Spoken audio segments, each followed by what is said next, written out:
Friends, నిజానికి నేను previous వీడియోలోనే వైభవ్ సూర్యవంశీ టీమిండియాలోకి తీసుకుంటే బాగుంటుందని చెప్పుకున్నాం. ఎగ్జాక్ట్లీ 24 అవర్స్ గడవక ముందే సూర్యవంశీ మరో సంచలన ఇన్నింగ్స్తో టీమిండియాలో స్థానం కోసం మరో అడుగు ముందుకేశాడు. అండర్-19 ఆసియా కప్లో అదరగొట్టేశాడు. దుబాయ్లోని ఐసీసీ అకాడమీ గ్రౌండ్లో యుఏఈపై సంచలన బ్యాటింగ్తో దుమ్మురేపాడు. 50 ఓవర్ల ఈ ఫార్మాట్లో 95 బంతుల్లోనే 171 పరుగులు చేశాడు.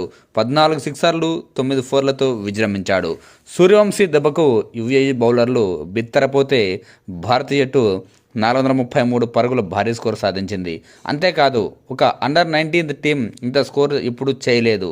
గతంలో మన టీమే 425 పరుగులు చేసింది. ఈ మ్యాచ్లో వైభవ్ భారీ ఇన్నింగ్స్కు తోడు విహాన్ మల్హోత్రా, అరుణ్ జార్జ్ అనే మరో ఇద్దరు యంగ్ ప్లేయర్లు కూడా చెరో 69 పరుగులు చేయడంతో మన జట్టు ఈ రికార్డును నెలకొల్పింది. ఫ్రెండ్స్, ఇక్కడ టీమిండియాలో స్థానం కోసం తీవ్ర ప్రయత్నాలు చేస్తున్న సూర్యవంశీకి మరో చిక్కు ఏంటంటే 15 సంవత్సరాలు పూర్తి అయితేనే సీనియర్ టీంలోకి ఆడాల్సి ఉంటుంది, లేదంటే ఆడడానికి వీల్లేదు. అలా కాకుండా ఆ టీం బోర్డు వచ్చేసి ఐసీసీని రిక్వెస్ట్ చేస్తే వాళ్ళు ఒప్పుకుంటే సీనియర్ టీం తరపునైనా ఆడొచ్చు. బహుశా మన భారత్కు ఇది పెద్ద సమస్య కాకపోవచ్చు.